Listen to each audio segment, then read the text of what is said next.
2023년도 12월 마지막 달 첫째 주일입니다. 여러분 예배를 드리시면서 여러분들의 한 해 동안 인도해 주신 하나님 앞에 감사하는 시간들이 되었으면 좋겠습니다. 제 카카오톡 프로필에 보시면 제 문구에 이렇게 되어 있습니다. 에덴이로다, 이렇게 제가 적어놨습니다. 에덴이로다 적어놨습니다. 왜 그렇게 적어놨는가? 두 가지 의미가 있습니다.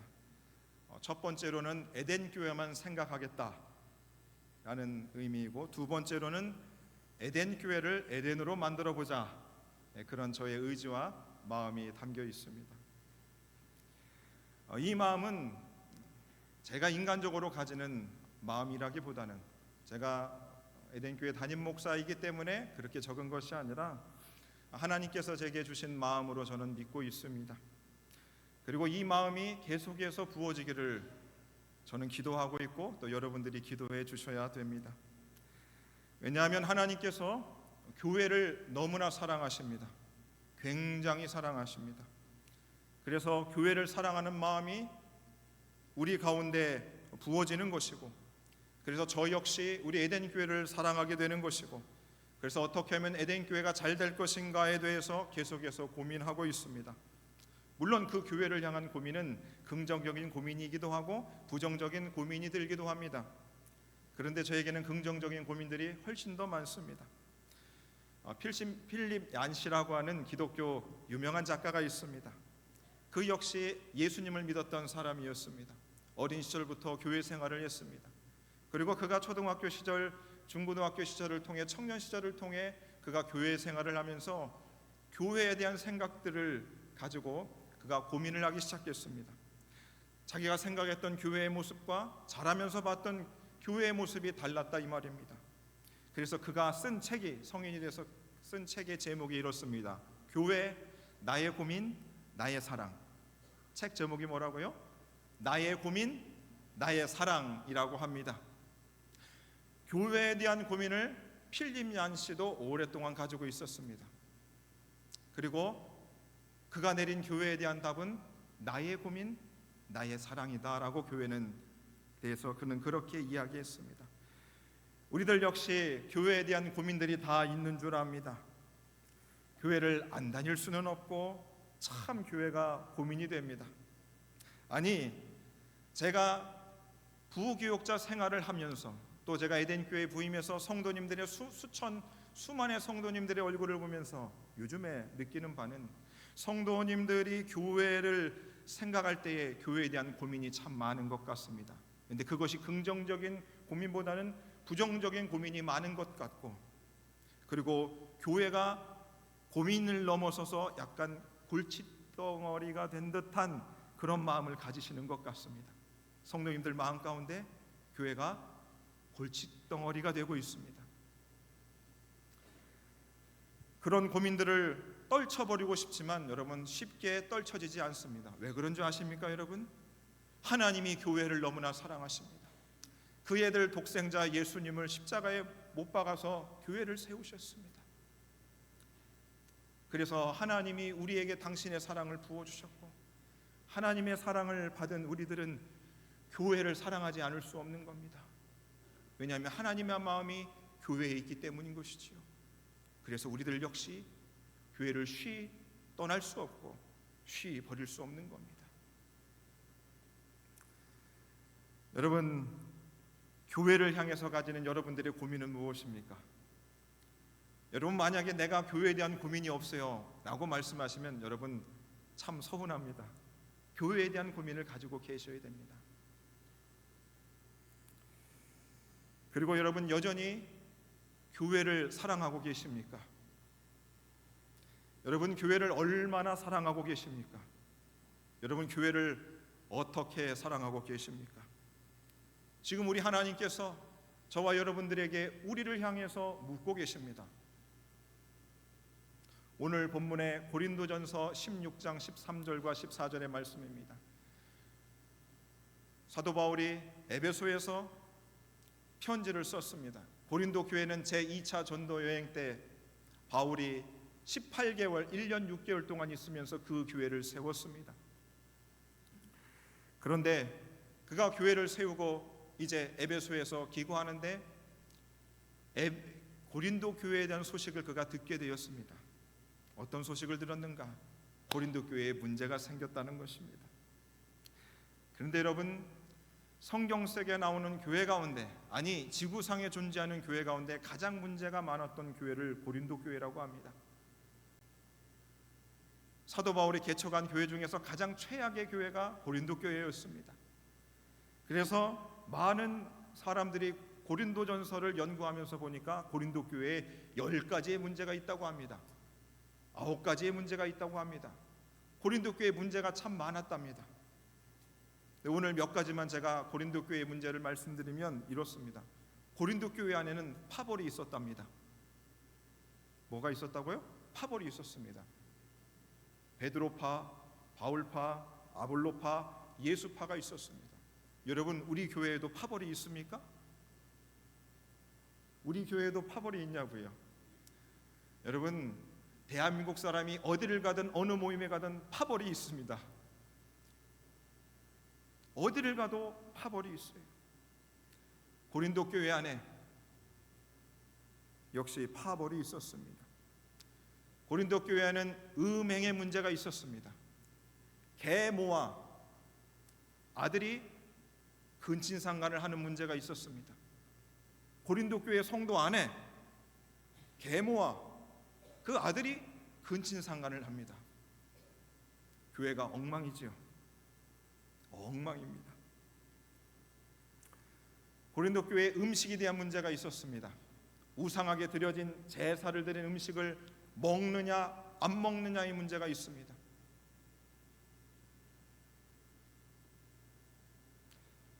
고린도 교회 안에 예배 모임에 대한 문제가 있었습니다. 은사를 가지고 방언 기도를 하는 것 가지고 방언하지 않는 것 가지고 교인들끼리 문제가 있었습니다. 여러분, 저는 방언 기도를 못합니다. 그래서 방언 기도 하시는 분들 보면 부럽습니다. 나도 좀 방언 기도를 해서 기도를 좀 깊이 했으면 좋겠는데 하는 아쉬움이 있습니다. 근데 교회 안에서도 보면 뜨겁게 기도하시는 분들이 있고 얌전하게 기도하시는 분들이 있습니다. 어느 교회를 가든 그걸 가지고 항상 논란이 있습니다. 여러분들은 어떻게 기도하십니까? 조용하게 기도하세요? 뜨겁게 기도하세요? 저는 조용히 기도할 때도 있고 뜨겁게 기도할 때도 있습니다. 저는 둘 다 좋습니다. 기도 많이 하면 전 좋습니다. 여러분들이 어떤 스타일로 기도를 해도 상관은 없습니다. 고린도 교회 안에 그런 문제가 있었습니다. 그리고 고린도 교회 안에 성도들 간에 소송이 있었습니다. 교인들끼리 소송을 했습니다. 여러분, 고린도 교회 같은 그 교회, 사도 바울이 개척한 교회 중에 가장 최악의 교회가 지금 성경 안에 기록되어져 있습니다. 여러분들이 만약 성경의 저자라고 하거나 하나님이라고 하면 이 고린도전서를 빼버리고 싶지 않겠습니까? 여러분이라면 어떻게 하시겠습니까? 사도 바울이 개척한 교회인데 문제가 너무 많아요. 여러분이 만약에 사도 바울이라면 여러분 고린도 교회 어떻게 하면 될까요? 오늘부로 문 닫읍시다 이렇게 하면 될까요? 여러분 어떻게 하면 될까요? 법정에 가십시다. 물어봅시다. 어떻게 하면 될까요, 여러분? 사도 바울은 고린도 교회를 향해서 그는 다른 생각을 가지고 있었습니다. 문제가 많은 고린도 교회를 향해서 그 교회 성도들이나 주변에서 많은 말들이 있었겠죠. 야, 저 교회 이제 문 닫아라. 이렇게 얘기했을 겁니다. 여러분, 그런데 사람들이 수많은 이야기를 하지만 그것은 인간적인 생각에 불과합니다. 그것은 사람의 생각입니다. 교회를 문 닫고 안 닫는 문제는 하나님이 하실 문제인 것이지요. 인간의 방법으로 교회의 문제가 해결되지 않습니다.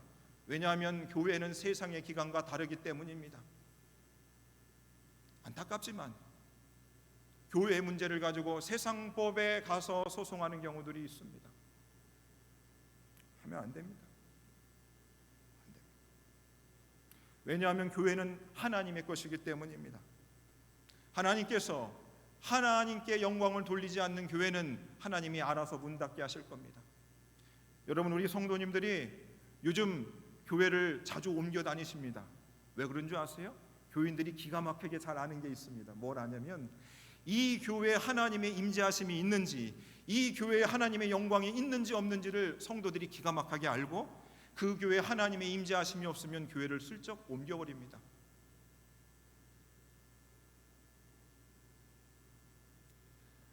여러분, 우리 교회 안에 하나님의 임재하심이 있다고 여러분 믿으십니까? 여러분들이 다 인정하지 않으셔도 저는 하나님의 임재하심이 있다고 믿고 있습니다. 여러분들이 다 이 교회를 떠난다 할지라도 저는 이곳에서 혼자 예배를 드릴 수 있습니다. 왜? 하나님의 임재하심이 있다고 저는 믿고 있기 때문입니다. 하나님의 임재하심이 있어서 저를 바꾸시고 변화시키시고 있기 때문인 것입니다. 그래서 하나님이 살릴 교회는 하나님께서 알아서 살리십니다. 사람의 눈으로 교회가 어렵다 안 어렵다, 그것은 사람의 생각일 뿐인 것입니다. 여러분, 그래서 염려하지 마십시오. 걱정하실 거 없으십니다. 저는 우리 에덴 교회를 하나님께서 반드시 세워나가실 줄로 믿고 있습니다. 저는 제가 부임한 이래 단 한 번도 하나님께서 이 교회를 문 닫거나 이 교회가 다시금 어려움에 처할까라는 생각을 말씀을 주신 적이 단 한 번도 없습니다. 그리고 저한테 소망과 희망과 미래를 저한테 주셨단 말입니다. 관악구를 대표하는 교회, 대한민국을 대표하는 교회, 이 지구상을 대표할 수 있는 그런 꿈과 소망을 하나님이 제게 부어주셨습니다. 니까짓 게 뭔데 그런 생각을 하겠느냐? 아니요, 제 생각과는 다르게 하나님이 기도할 때마다 그런 마음을 저에게 주셨습니다. 남들의 말들은 제 귀에 들리지 않습니다. 바울은 자신이 사온 교회 중에서 가장 최악인 그 교회, 고린도 교회를 어떻게 했는가? 16장 21절 말씀 오늘 읽지는 않았는데 이렇게 기록되어져 있습니다. 나 바울은 친필로 너희에게 문안하노니, 그러고 있습니다. 사도 바울이 자신의 친필로 고린도 교회에 편지를 쓰고 있습니다. 여러분, 사도 바울이 로마서도 그가 썼습니다. 하지만 그가 친필로 쓰지 않고 대필가인 더디오가 대필로 그 편지를 썼습니다. 하지만 고린도 교회는 사도 바울이 친필로 그 교회에 편지를 썼습니다. 여러분, 사도 바울의 마음이 어디에도 가 있는 것 같습니까? 로마 교회입니까? 아니면 고린도 교회입니까? 고린도 교회에 더 마음이 가 있었습니다. 사도 바울은 고린도 교회에 대한 간절한 애정과 사랑이 넘쳐났습니다. 그리고 사도 바울은 가장 최악의 교회를 향하여서 그는 권면의 말씀을 오늘 하고 있는 것입니다. 오늘 본문의 말씀 다시 한번 우리 큰 목소리로 읽어보도록 하겠습니다. 시작. 깨어 믿음에 굳게 서서 남자답게 강건하라. 너희 모든 일을 사랑으로 행하라 그랬습니다. 사도 바울이 최악의 교회, 가장 문제 많은 그 고린도 교회를 향해서 그는 5가지의 권면의 말씀을 하고 있습니다. 문제가 정말 많으니까 사도 바울이 권면할 수 있는 모든 말들을 다 끌어다 모은 겁니다.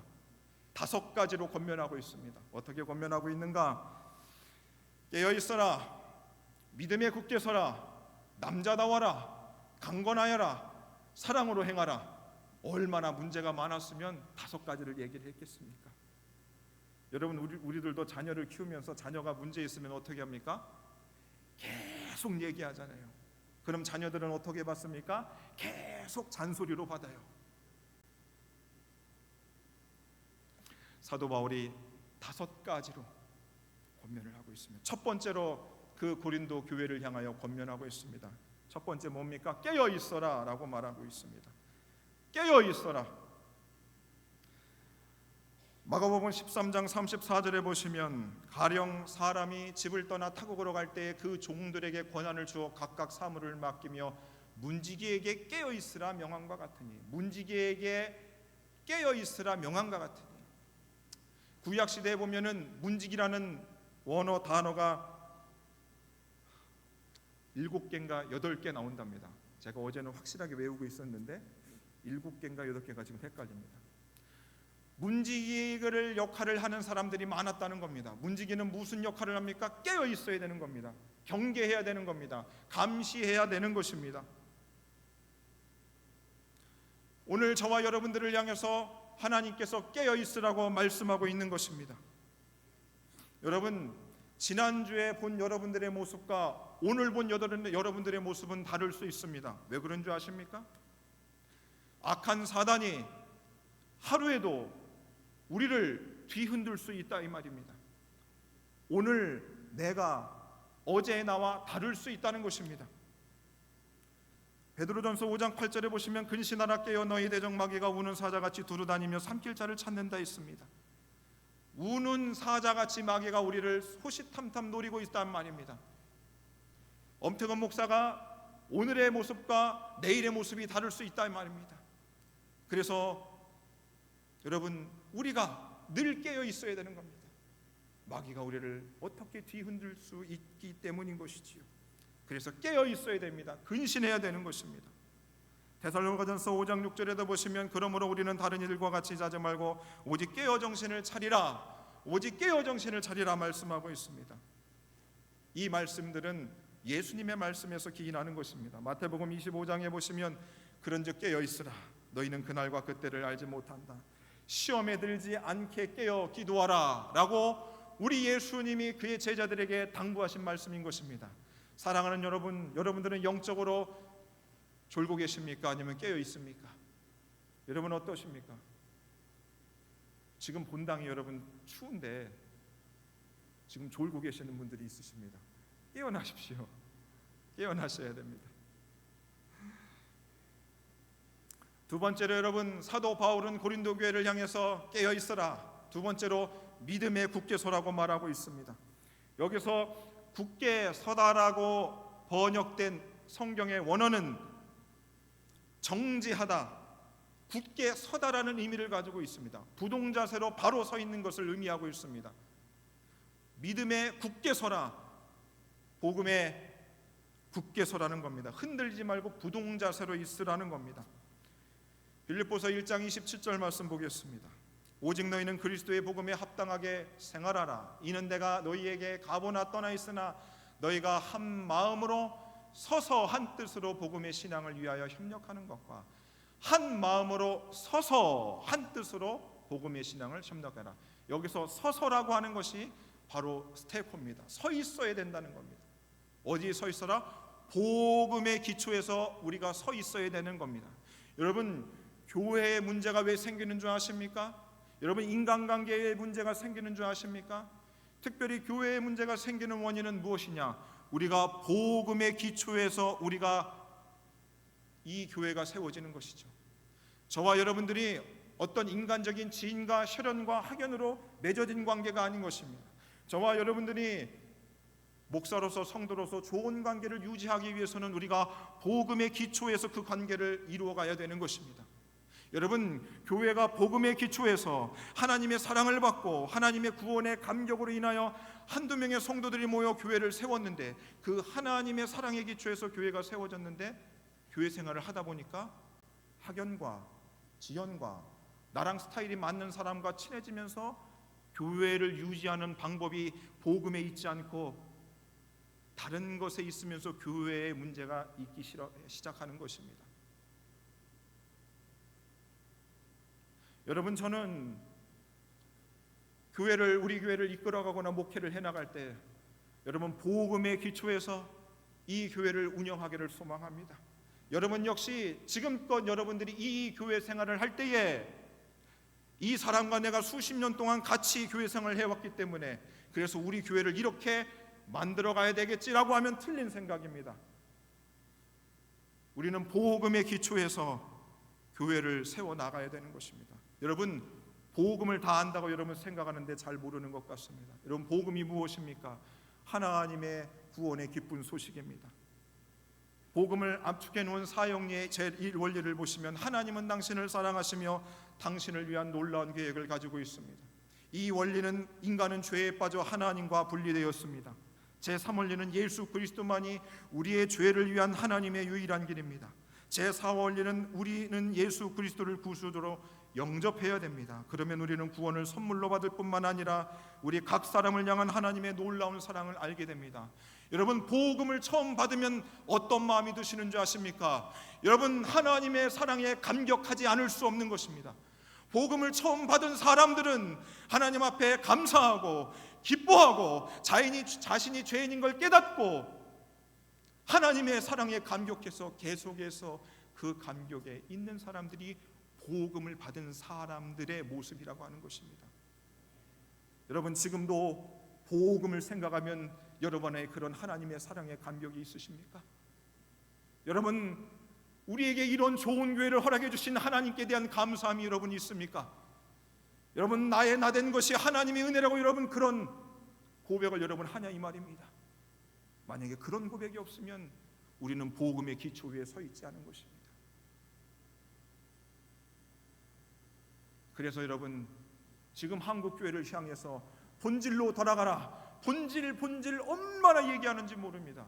그래서 본죽 사장님이 그거를 잘 알고 있었나 봐요. 본죽을 만들었잖아요. 썰렁합니다. 자, 그래서 가장 문제 있는 고린도 교회를 향해서 우리 하나님께서 깨어 있어라, 믿음에 굳게 서라. 세 번째로 그 교회를 향해서 권면해 주시는 말씀이 뭔가? 남자다워라라고 말씀하고 있습니다. 디모데전서 6장 12절 말씀 보겠습니다. 믿음의 선한 싸움을 싸우라. 에베소서 6장 12절 말씀 보겠습니다. 우리의 씨름은 혈과 육을 상대하는 것이 아니다 합니다. 여러분, 우리 주님께서 저와 여러분들 하여금 선한 싸움을 싸우라고 말씀하고 있습니다. 아니, 평화의 사람이 되는 것이 아니라고 저와 여러분들을 어떻게 해요? 싸움꾼이 되랍니다. 선한 싸움을 싸우라. 이를 위하여 내가 부르심을 받았다는 겁니다. 하나님께서 저와 여러분들을 영적인 군사로 부르신 줄 믿습니다. 악한 마귀와 싸우는 싸움꾼으로 저와 여러분들을 부르셨다 이 말입니다. 여러분, 그런데 누구랑 싸우고 있습니까? 누구랑 싸우고 있어요? 우리의 상대는 혈과 육이 아니라 저 공중의 권세 잡은 자들입니다. 악한 사단과 우리는 싸워야 되는데 우리가 사람과 싸우고 있습니다. 얼마나 여러분 하나님이 눈물 흘리시겠습니까?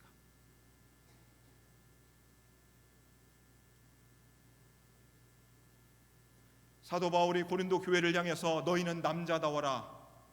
왜 그렇게 얘기한 줄 아십니까? 우리 젊은 여성분들이 있을 겁니다.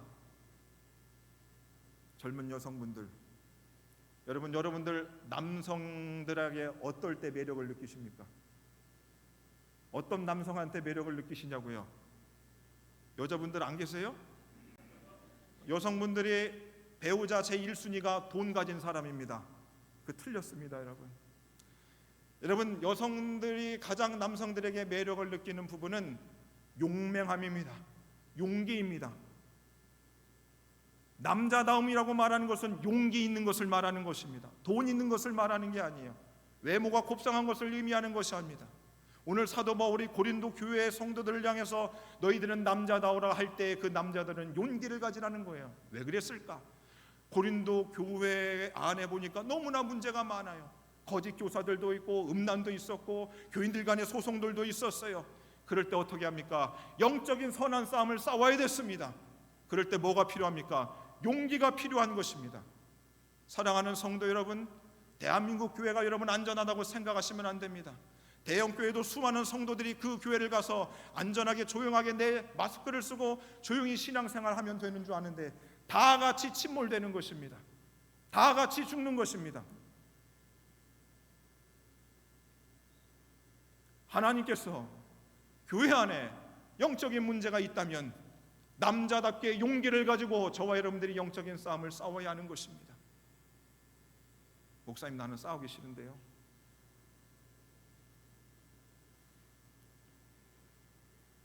저와 여러분들이 이렇게 아름다운 성전에서 예배 드릴 수 있는 것은 저 독일에 살고 있었던 마틴 루터의 종교개혁을 통해서 우리가 이렇게 예배 드릴 수 있게 됐습니다. 마틴 루터는 여러분 다 들어보셨을 겁니다. 그렇죠? 종교개혁을 일으킨 사람입니다. 그 사람이 종교개혁을 일으킬 때에 그냥 일으킨 것이 아닙니다. 그에게도 엄청난 용기가 필요했습니다. 용기가 어렵으면 절대로 종교개혁은 일어날 수 없었습니다. 그 루터가 이런 말을 했습니다. 나는 지금 여기 서 있으며 내가 옳다고 믿는 일 외에는 다른 어떤 일도 할 수 없습니다. 나는 지금 여기 서 있으며 내가 옳다고 믿는 일 외에는 다른 어떤 일도 할 수 없습니다. 마틴 루터의 용기가 여러분 느껴지십니까?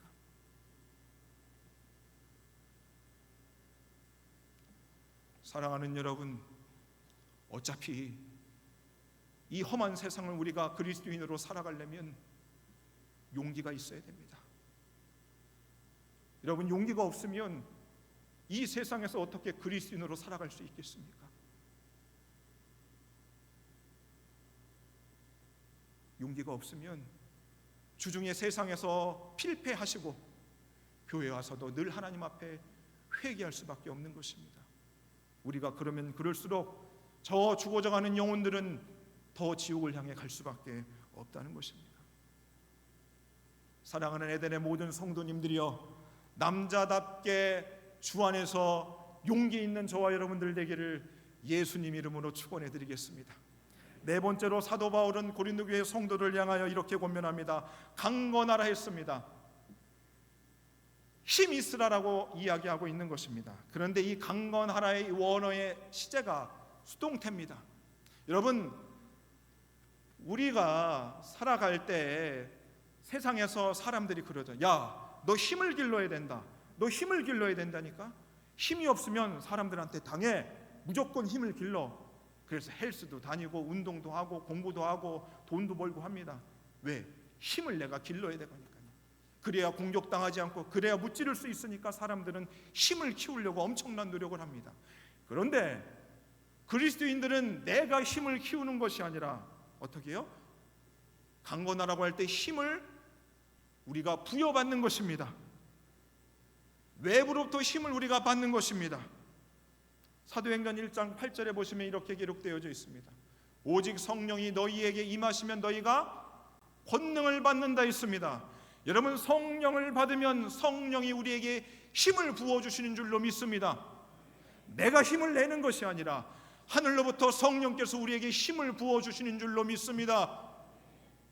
그 힘을 가지고 우리가 세상을 살아나가는 것입니다.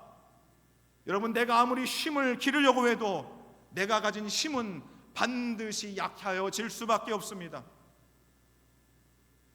하지만 성령이 주시는 힘은 항상 넘쳐나는 줄 믿습니다. 에베소서 3장 16절에 보시면 그 영광의 풍성을 따라 그의 성령으로 말미암아 너희 속 사람을 능력으로 강건하게 하옵시며, 성령으로 말미암아 너희의 속 사람을 강건하게 해야 되는 것입니다. 여러분, 허울만 주면 아무런 의미가 없어요. 말끔하게 겉을 우리가 가꾸어도 속 사람이 강건해야 하는 것입니다. 속 사람이 강건해야 하는 것입니다. 여러분, 내면을 기르어야 되잖아요. 여러분, 어떻게 기를 수 있다고 생각하십니까? 좋은 음악 들으면 될까요? 좋은 책을 많이 읽으면 될까요? 좋은 사람들과 대화를 나누면 되겠습니까? 그렇지 않습니다. 성령의 충만을 받아 성령이 우리 안에서 내주하시고 우리를 지배하실 때에 저와 여러분들의 속사람은 강건하여 주는 줄로 믿습니다. 그래서 여러분, 예수 믿는 우리들의 얼굴이 형편없을지 몰라도 세상에 나아가서 우리의 겉모습이 저들이 볼 때 흠모할 만한 것이 아무것도 없다 할지라도 우리의 속사람이 성령으로 강건하면 세상은 저와 여러분들을 함부로 할 수 없는 줄로 믿습니다. 우리 에덴의 모든 성도님들이 그런 분들이 되기를 원해요. 겉으로는 후패해지고 보잘것없어도 여러분들의 속사람이 강건하여지기를 주의 이름으로 축원합니다. 그래서 우리는 나의 힘이 아닌, 우리의 힘이 아닌, 사람의 힘이 아닌 하나님의 힘으로 살아가는 저와 여러분들 되기를 예수님 이름으로 축원해 드립니다. 사도 바울이 고린도 교회에 문제 있는 그 교회 성도들을 향해서 깨어 있어라, 믿음에 굳게 서라, 남자다워라, 강건하라고 했습니다. 그리고 그 권면의 말씀을 듣고 그들이 치열하게 그 안에서 아마 싸웠을 것입니다. 그런데 여러분, 우리가 싸움을 싸워보서 아시죠? 여러분, 싸워보셨습니까? 싸워보셨어요? 싸워보셨잖아요.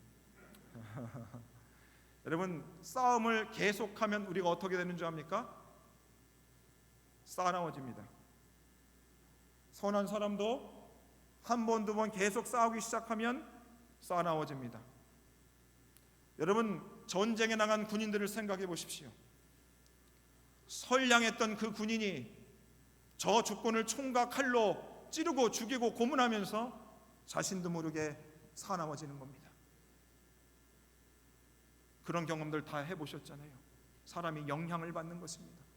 고린도 교회 안에 성도들도 복음의 기초 안에서 그들이 신앙생활하다가 교회 안에 수많은 문제들로 인하여 저들이 싸나워졌습니다. 하나님을 잘 섬기겠다고 한 그들의 시작이 엉망진창이 되어버렸습니다. 그러다 보니까 사랑을 잃어버린 것입니다. 사랑을 잃어버렸어요. 사도 바울은 그것을 알고 있었습니다. 교회의 문제를 해결하겠다고, 이 땅 가운데서 문제를 해결할 걸 수없이 싸움을 하다가 사람들이 사랑마저 잃어버린 것입니다. 사도 바울은 고린도 교회의 문제에 대해서 답을 주면서 그는 사랑으로 답을 내고 있습니다.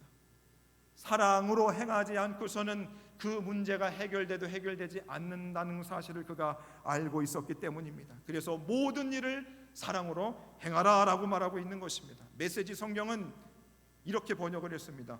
쉬지 말고 사랑하십시오. 여러분, 지금 문제가 있고 싸움이 있고 그런 현장이 있어서도 여러분들의 본 깊은 마음에는 쉬지 말고 사랑을 해야 된다고 우리에게 말씀하고 있는 것입니다. 여러분, 우리 하나님께서 사랑의 하나님이십니다. 그래서 사랑으로 행하라고 해서 사랑이 모든 것을 다 받아주는 것으로 여러분 오해하시거나 착각하시면 안 됩니다. 우리 예수님께서 마가복음 3장에서 이런 말씀을 주셨습니다. 내가 진실로 진실로 너희에게 이르노니 사람의 모든 죄와 모든 모독하는 일은 사하심을 얻되 누구든지 성령을 모독하는 자는 영원히 사하심을 얻지 못하고 영원한 죄가 된다 말씀하고 있습니다. 우리 예수님께서 모든 죄를 사하십니다. 십자가에 못 박혀 돌아가셨습니다. 그래서 저도 여러분들에게 다 내게로 오라고 설교를 했었습니다. 그런데 여러분, 성령을 모독하는 죄, 성령을 회방하는 죄는 용서받지 못한다고 그랬습니다. 여러분, 12제자였던 가룟 유다가 천국에 갔을까요? 지옥에 갔을까요? 지옥에 갔습니다. 왜요? 성령을 회방했습니다. 성령을 모독했습니다. 여러분, 모독한다는 말이 뭐냐? 성령을 모독한다는 뜻은 이렇게 되어 있습니다. 하나님의 영광을 욕되게 하는 행위가 성령을 모독하는 겁니다. 뭐라고요? 하나님의 영광을 욕되게 하는 것이 성령을 모독하는 것이랍니다. 여러분, 모든 사람이 죄를 범하였으며 하나님의 영광에 이르지 못한 데 있습니다. 저와 여러분들이 죄를 짓는 것만으로도 하나님의 영광을 가리는 것입니다. 근데 하나님의 영광을 욕되게 하는 행위도 있다는 것입니다. 여러분, 하나님의 영광을 욕되게 하는 행위가 여러분 뭐라고 생각하십니까? 잘 생각해 보십시오. 무엇이 하나님의 영광을 욕되게 하는 것인가? 그래서 성령을 모독하고 성령을 회방하는 사람들을 다 받을 수 없는 것입니다. 여러분 자라나실 때 사랑의 매를 맞으신 적이 있습니까? 여러분 곤란하십니다. 대답을 안 하시면. 저도 사랑의 매를 저희 어머니한테 맞았습니다. 파리채가 2개가 부러졌습니다.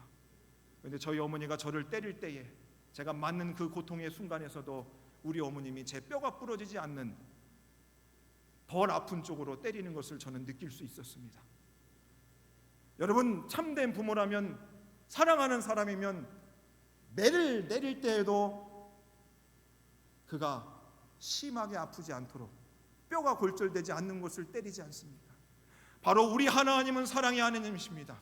하나님이 저와 여러분들을 향해서 어떻게 하셨습니까? 사랑의 매질을 하셨습니다.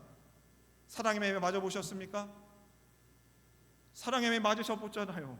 사랑의 매를 맞지 않는 사람들은 예수 믿는 사람이라고 할 수 없습니다. 우리 교회가 사랑의 매를 맞았습니다. 사랑의 매를 맞았어요.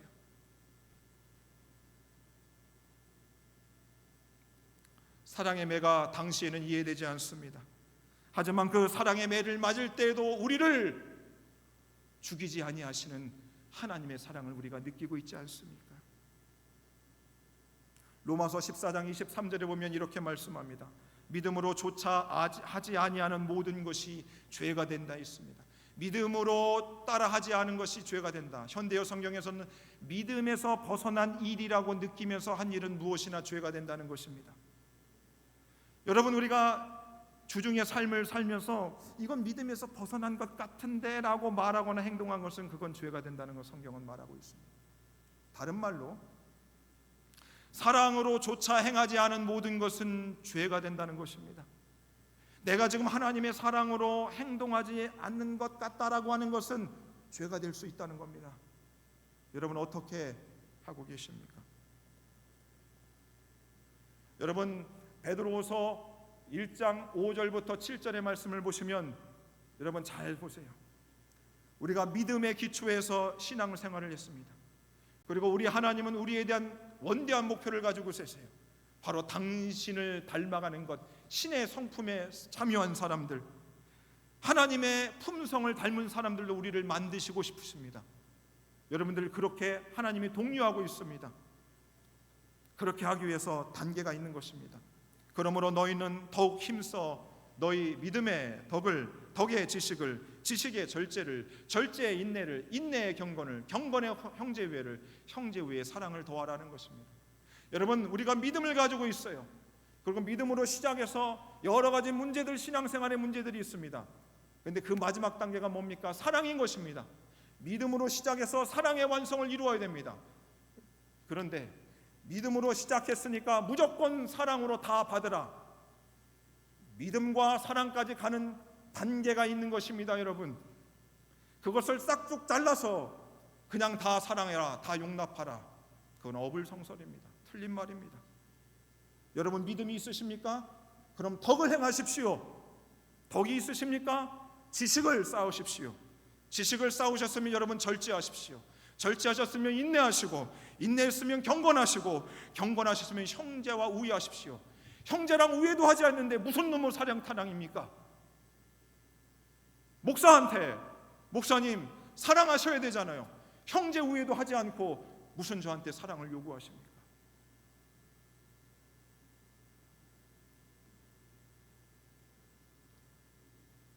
사랑하는 여러분, 제가 목소리를 높여서 설교하고 있습니다. 여러분, 제가 이렇게 설교하는 것이 화가 나서, 성질이 나서 여러분들한테 설교한다고 생각하십니까? 제가 사랑의 매를 들고 있다고 여러분 생각도 하지 않으세요? 제가 정말로 여러분들의 영혼을 사랑해서 여러분 설교한다고 느껴지지 않으십니까? 사랑의 매를 맞으셔야 됩니다. 아파도 여러분 받으셔야 돼요. 여러분, 그게 없으면 잘할 수가 없습니다. 사도 바울은 그래서 고린도전서 14장 1절에서 그는 이렇게 이야기를 했습니다. 사랑을 추구하라. 다른 번역에서 다른 학자는 이렇게 해석을 했어요. 사랑을 최종 목표로 삼으십시오. 여러분, 제가 우리 교회에서 목회를 언제까지 할지 모르지만 제가 사임하는 그날 엄태근 목사님은 우리를 사랑해 주셨다. 저는 그 말 한마디가 남기를 원합니다. 제가 어떤 공적을 세운 거 그거 다 필요 없습니다. 우리 목사님은 우리를 사랑해 주셨다. 저는 그 사랑으로 완성하고 싶습니다. 사랑하는 여러분, 고린도 교회는 이 지구상에서 가장 문제 많았던 교회였습니다. 하지만 사도 바울은 하나님의 사랑을 가지고 하나님의 사랑으로 행하라고 그들의 성도들을 권면하였습니다. 사랑하는 성도 여러분, 여러분들은 믿음으로 시작해서 지금 어느 단계에 와 계십니까? 부디 바라옵기는 저와 여러분들의 마음 가운데 하나님의 사랑이 끊어지지 않기를, 어떤 일을 할 때에도 하나님의 사랑으로 기초하여 행할 수 있는 우리 성도님들과 에덴 교회가 되기를 간절히 바랍니다. 그래서 우리 인생이 마치는 그날 우리 주님이 야, 너 참 사랑하며 살았다, 그렇게 우리를 향해서 박수 쳐주고 격려해 줄 수 있는 우리 에덴의 모든 성도님들 되시기를 예수님 이름으로 축원해 드리겠습니다. 함께 기도하겠습니다.